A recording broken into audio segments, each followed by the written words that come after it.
সামনে কুরবানি ঈদ। ঈদকে ঘিরে জমে উঠেছে গরুর হাট।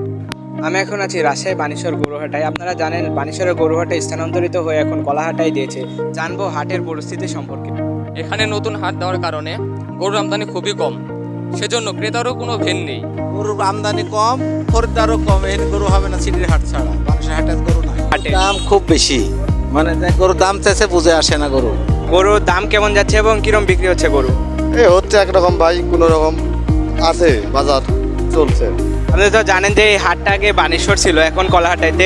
নতুন জায়গাতে কিরম বিক্রি হচ্ছে হাটে? এই তো কম, ওই হাটের চাইতে একটু কম। ও আচ্ছা, এবার হাটে তো মনে হয় লোকও কম হয়েছে বলে মনে হচ্ছে। হ্যাঁ, এবার লোক কমে, এবার অত বেচা কিনা ধুমধাম না। কি গরুর আমদানি কেমন? এখানে কি হাটটি পরিবর্তন করার জন্য গরুর আমদানিটা কম হয়েছে? না, হ্যাঁ, কলেজ মাঠে থাকলে গরু আন যাবে। নতুন জায়গায় হাট দেওয়ার কারণে আজকে গরুর আমদানি খুবই কম হয়েছে। সামনে মঙ্গলবার ও শনিবার আবার হাট আছে, দেখা যাক সামনে কি হয়। ভিডিও ভালো লাগলে অবশ্যই একটি লাইক দিবেন, পেজটা ফলো করবেন এবং চ্যানেলটি সাবস্ক্রাইব করবেন এবং রাজশাহী টিভির সাথেই থাকুন।